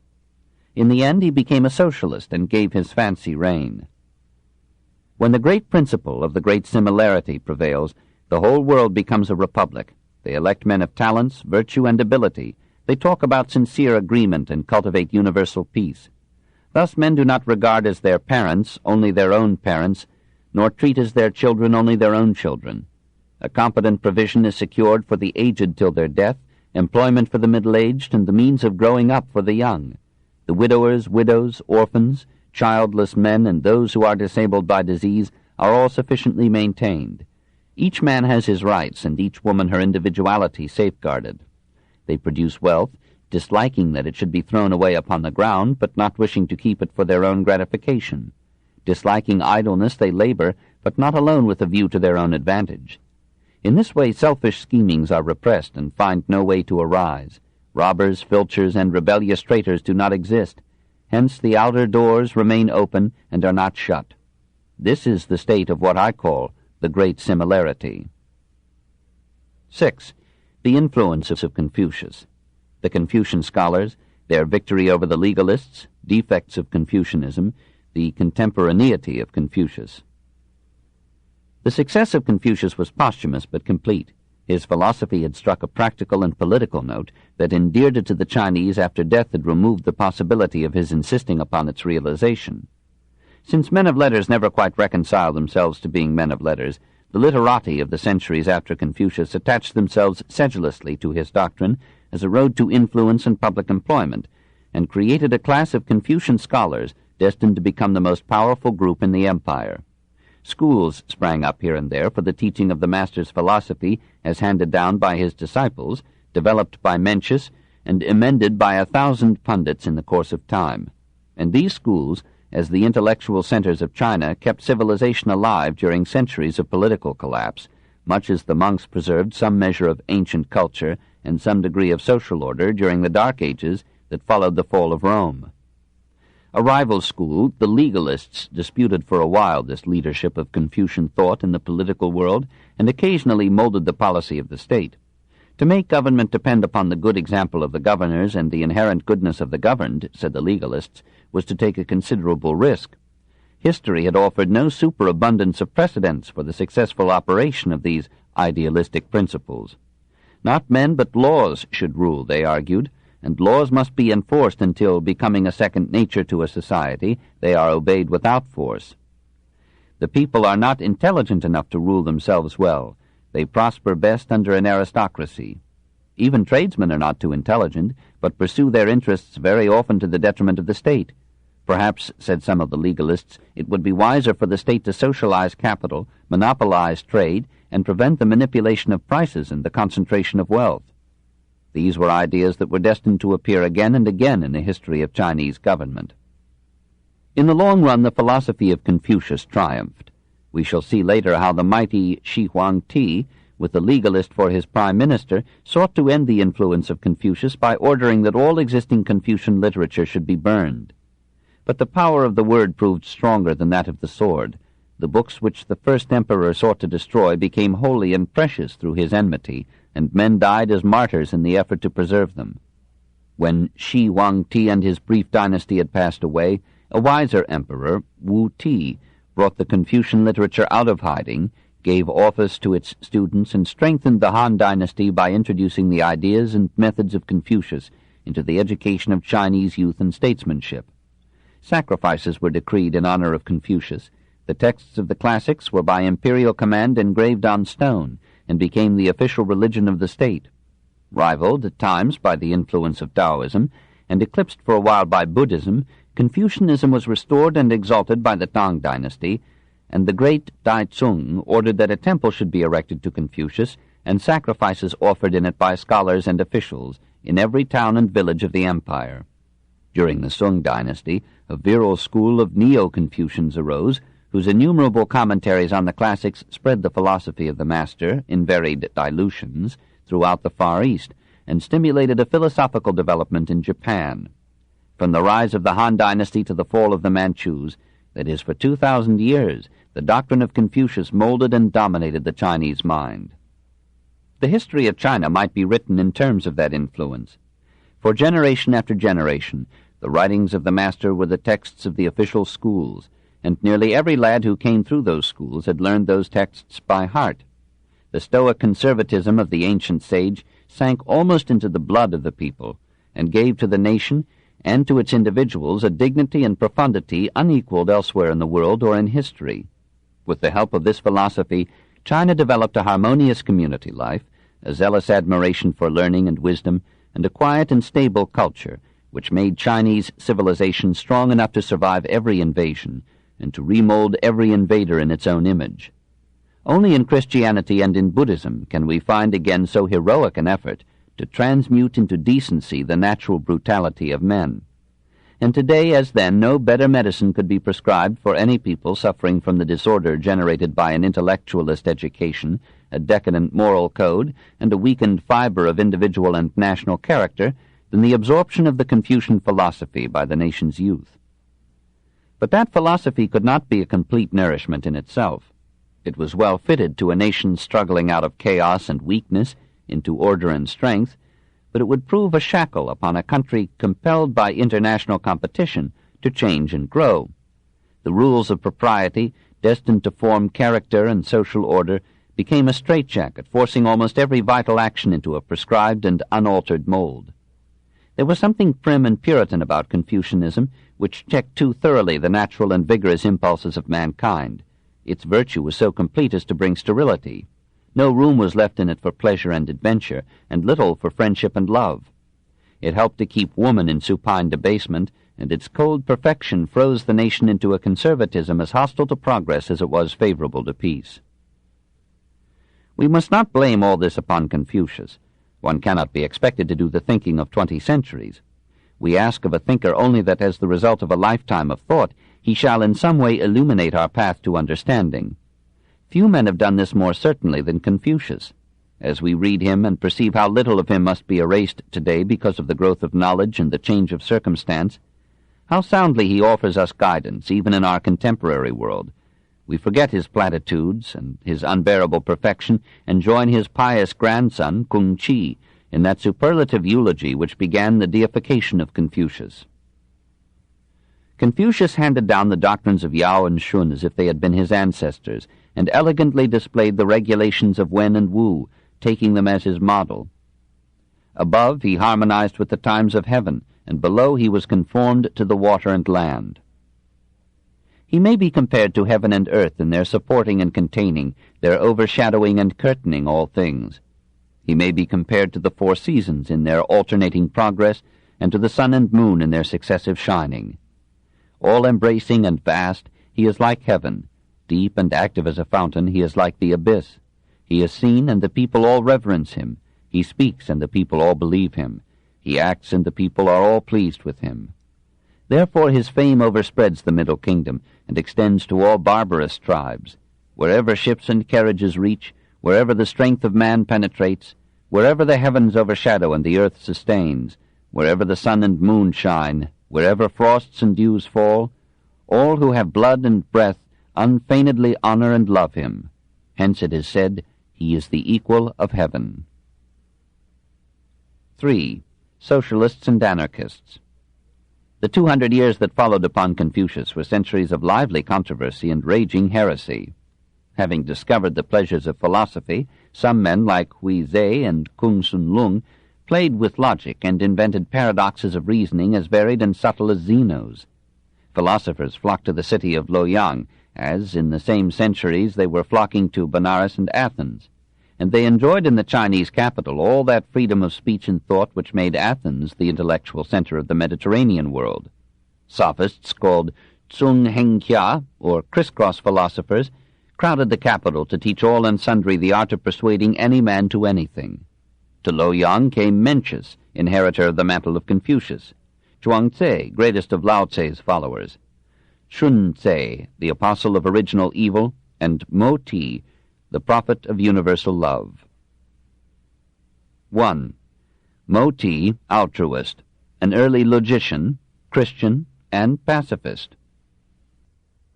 Mo Ti, said his enemy, Mencius, loved all men, and would gladly wear out his whole being from head to heel for the benefit of mankind. He was a native of Lu, like Confucius, and flourished shortly after the passing of the sage. He condemned the impracticality of Confucius's thought, and offered to replace it by exhorting all men to love one another. He was among the earliest of Chinese logicians, and the worst of Chinese reasoners.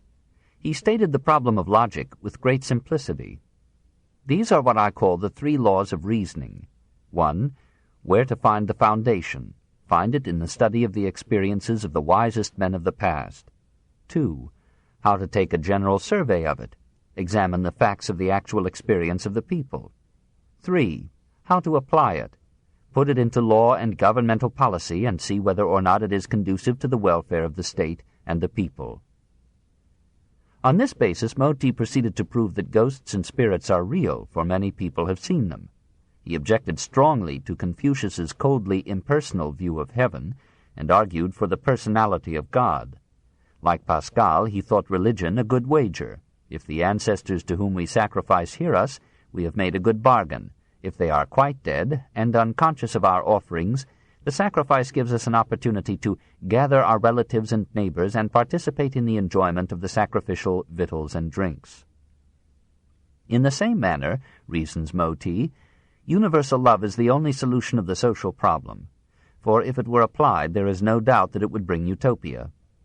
Men in general loving one another, the strong would not make prey of the weak, the many would not plunder the few, the rich would not insult the poor, the noble would not be insolent to the mean, and the deceitful would not impose upon the simple. Selfishness is the source of all evil, from the acquisitiveness of the child to the conquest of an empire.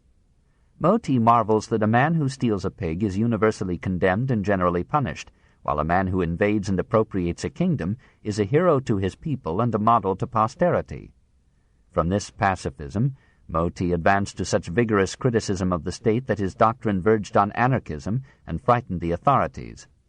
Once, his biographers assure us, when the state engineer of the kingdom of Chu was about to invade the state of Sung in order to test a new siege ladder which he had invented, Moti dissuaded him by preaching to him his doctrine of universal love and peace. "Before I met you," said the engineer, "I had wanted to conquer the state of Sung. But since I have seen you, I would not have it even if it were given to me without resistance, but with no just cause." "If so," replied Moti, "it is as if I had already given you the state of Sung. Do persist in your righteous course, and I will give you the whole world." The Confucian scholars, as well as the politicians of Luoyang, met these amiable proposals with laughter. Nevertheless, Moti had his followers, and for 2 centuries his views became the religion of a pacifist sect. 2 of his disciples, Sung Ping and Kung Sun Lung, waged active campaigns for disarmament. Han Fei, the greatest critic of his age, attacked the movement from what we might call a Nietzschean standpoint, arguing that until men had actually sprouted the wings of universal love, war would continue to be the arbiter of nations. When Huang He ordered his famous burning of the books, the literature of Moism was cast into the flames along with the volumes of Confucius, and unlike the writings and doctrines of the master, the new religion did not survive the conflagration. 2. Yang Chu, egoist. An Epicurean determinist, the case for wickedness. Meanwhile, a precisely opposite doctrine had found vigorous expression among the Chinese. Yang Chu, of whom we know nothing except through the mouths of his enemies, announced paradoxically that life is full of suffering, and that its chief purpose is pleasure. "There is no God," said Yang, "and no afterlife. Men are the helpless puppets of the blind natural forces that made them, and that gave them their unchosen ancestry and their inalienable character. The wise man will accept this fate without complaint, but will not be fooled by all the nonsense of Confucius and Moti about inherent virtue, universal love, and a good name. Morality is a deception practiced upon the simple by the clever. Universal love is the delusion of children who do not know the universal enmity that forms the law of life. And a good name is a posthumous bauble which the fools who paid so dearly for it cannot enjoy. In life the good suffer like the bad, and the wicked seem to enjoy themselves more keenly than the good.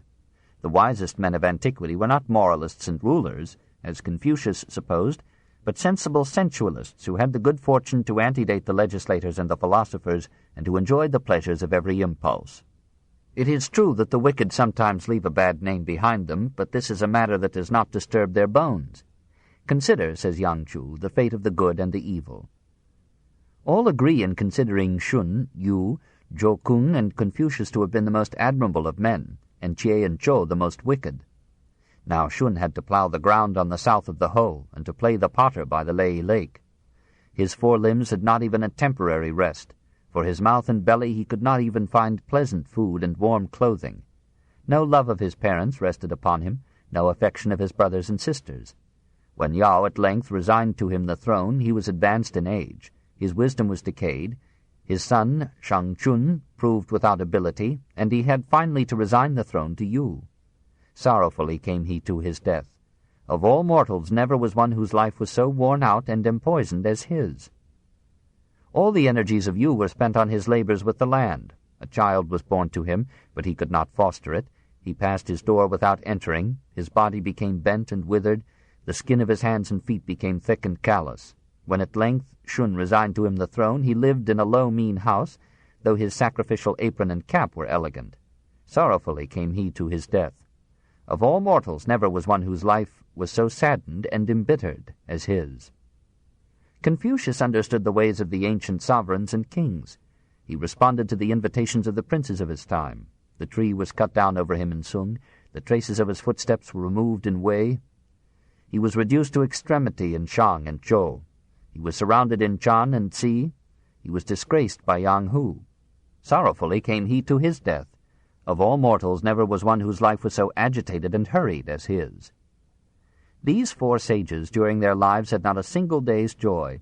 Since their death they have had a fame that will last through myriads of ages, but that fame is what no one who cares for what is real would choose. Celebrate them, they do not know it. Reward them, they do not know it. Their fame is no more to them than to the trunk of a tree or a clod of earth. On the other hand, Jie came into the accumulated wealth of many generations. To him belonged the honor of the royal seat. His wisdom was enough to enable him to set at defiance all below. His power was enough to shake the world. He indulged the pleasures to which his eyes and ears prompted him. He carried out whatever it came into his thoughts to do. Brightly came he to his death. Of all mortals never was one whose life was so luxurious and dissipated as his. Zhou, Xin, came into the accumulated wealth of many generations. To him belonged the honor of the royal seat. His power enabled him to do whatever he would.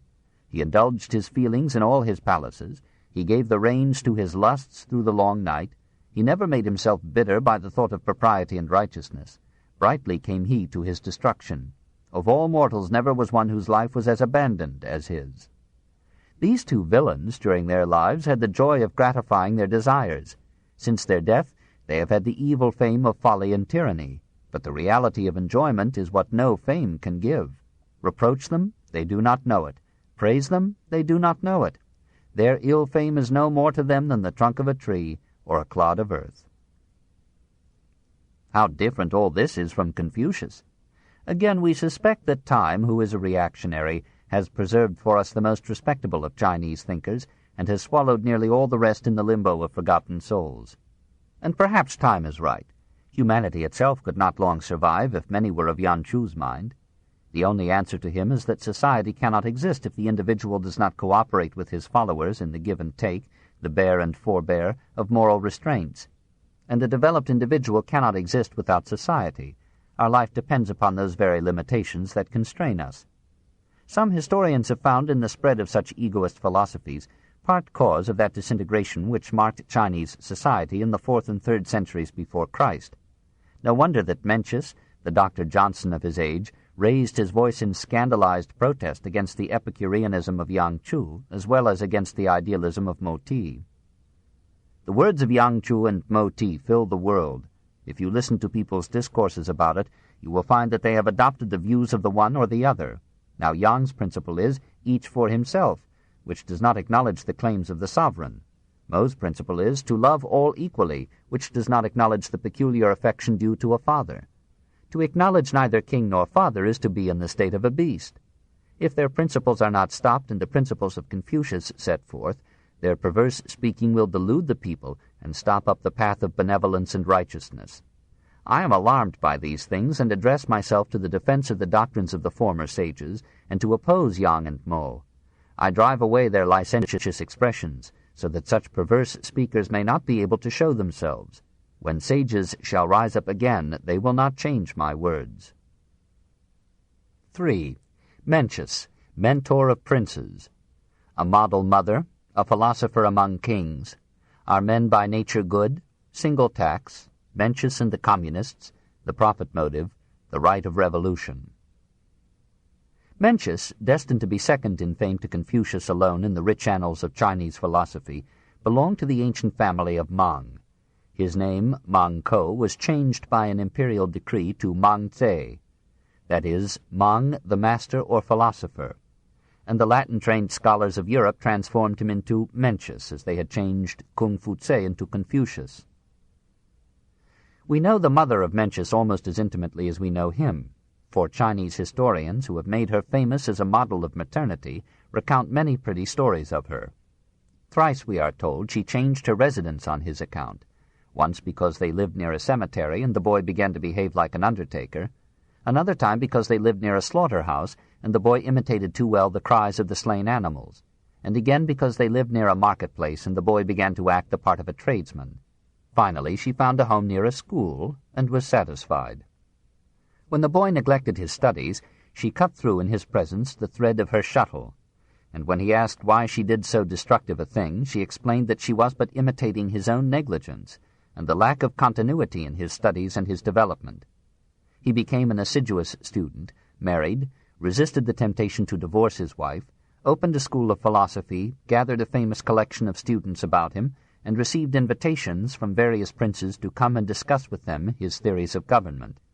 He hesitated to leave his mother in her old age, but she sent him off with a speech that endeared her to all Chinese males, and may have been composed by one of them. It does not belong to a woman to determine anything of herself, but she is subject to the rule of the 3 obediences. When young, she has to obey her parents. When married, she has to obey her husband. When a widow, she has to obey her son. You are a man in your full maturity, and I am old. Do you act as your conviction of righteousness tells you ought to do, and I will act according to the rule which belongs to me. Why should you be anxious about me?" He went, for the itch to teach is a part of the itch to rule. Scratch the one and find the other. Like Voltaire, Mencius preferred monarchy to democracy, on the ground that in democracy it is necessary to educate all if the government is to succeed, while under monarchy it is only required that the philosopher should bring one man, the king, to wisdom, in order to produce the perfect state. Correct what is wrong in the prince's mind. Once rectify the prince, and the kingdom will be settled. He went first to Qi, and tried to rectify its Prince Xuan. He accepted an honorary office, but refused the salary that went with it, and soon finding that the prince was not interested in philosophy, he withdrew to the small principality of Tang, whose ruler became a sincere but ineffectual pupil. Mencius returned to Qi, and proved his growth in wisdom and understanding by accepting a lucrative office from Prince Xuan. When, during these comfortable years, his mother died, he buried her with such pomp that his pupils were scandalized. He explained to them that it was only a sign of his filial devotion. Some years later, Xuan set out upon a war of conquest, and, resenting Mencius's untimely pacifism, terminated his employment. Hearing that the Prince of Sung had expressed his intention of ruling like a philosopher, Mencius journeyed to his court, but found that the report had been exaggerated. Like the men invited to an ancient wedding feast, the various princes had many excuses for not being rectified.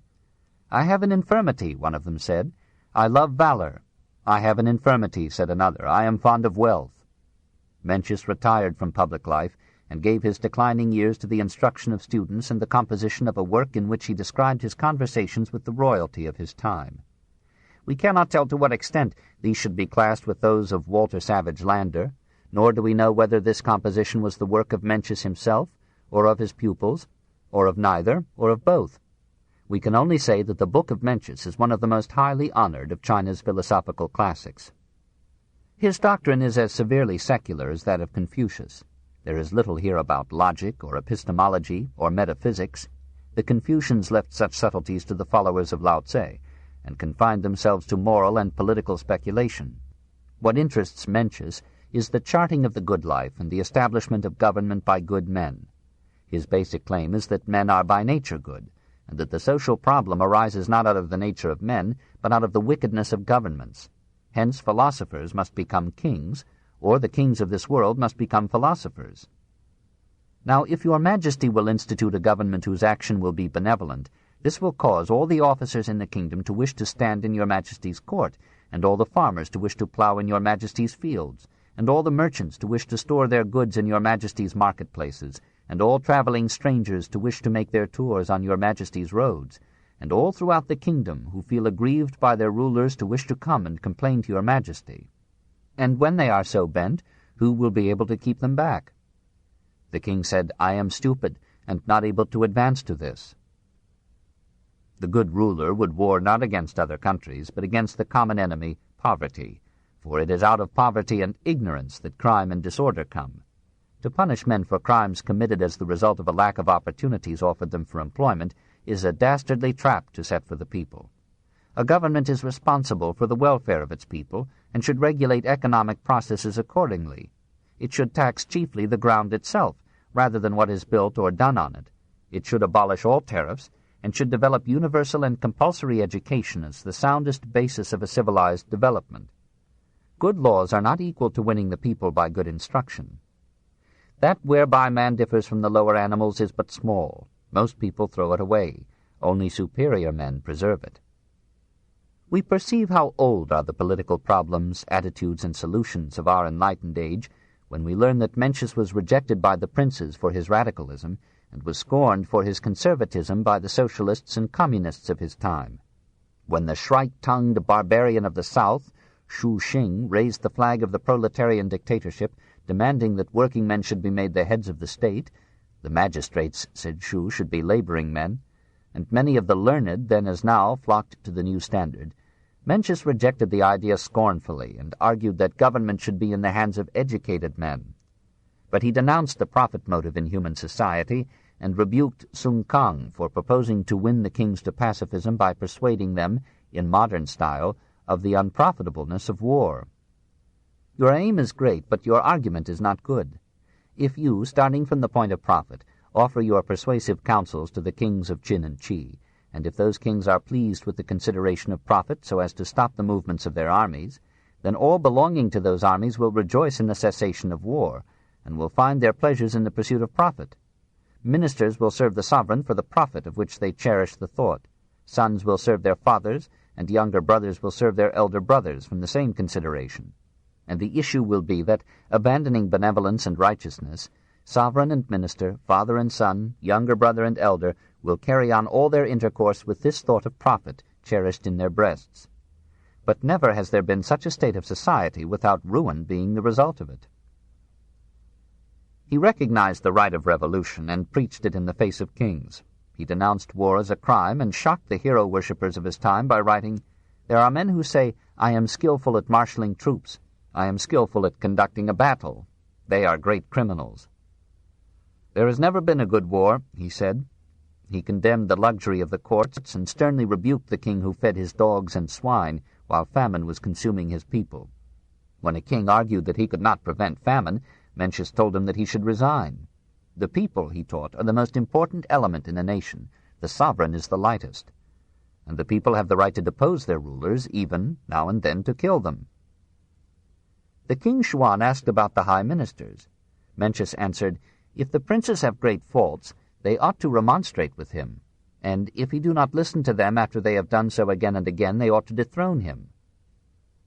Mencius proceeded, "Suppose that the chief criminal judge could not regulate the officers under him. How would you deal with him?" The king said, "Dismiss him." Mencius again said, "If within the four borders of your kingdom there is not good government, what is to be done?" The king looked to the right and left and spoke of other matters. The King Xuan asked, "Was it so that Dang banished Jie, and that King Wu smote Zhou?" Mencius replied, "It is so in the records." The king said, "May a minister put his sovereign to death?" Mencius said, "He who outrages the benevolence proper to his nature is called a robber. He who outrages righteousness is called a ruffian. The robber and the ruffian we call a mere fellow. I have heard of the cutting off of the fellow, Zhou, but I have not heard of putting a sovereign to death." It was brave doctrine, and had much to do with the establishment of the principle, recognized by the kings as well as the people of China, that a ruler who arouses the enmity of his people has lost the mandate of heaven, and may be removed. It is not to be marveled at that Huang He, founder of the Ming Dynasty, having read with great indignation the conversations of Mencius with King Xuan, ordered Mencius to be degraded from his place in the Temple of Confucius, where a royal edict of 1084 had erected his tablet. But within a year the tablet was restored, and until the revolution of 1911, Mencius remained one of the heroes of China, the second great name and influence in the history of Chinese orthodox philosophy. To him and to Chu Shi, Confucius owed his intellectual leadership of China for more than 2,000 years. 4. Sun Tzu, realist.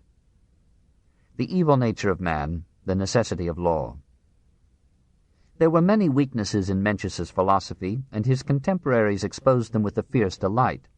Was it true that men were by nature good, and were led to evil only by wicked institutions? Or was human nature itself responsible for the ills of society? Here was an early formulation of a conflict that has raged for some eons between reformers and conservatives. Does education diminish crime, increase virtue, and lead men into utopia? Are philosophers fit to govern states, or do their theories worse confound the confusion which they seek to cure? The ablest and most hard-headed of Mencius's critics was a public official who seems to have died at the age of 70, about the year 235 B.C.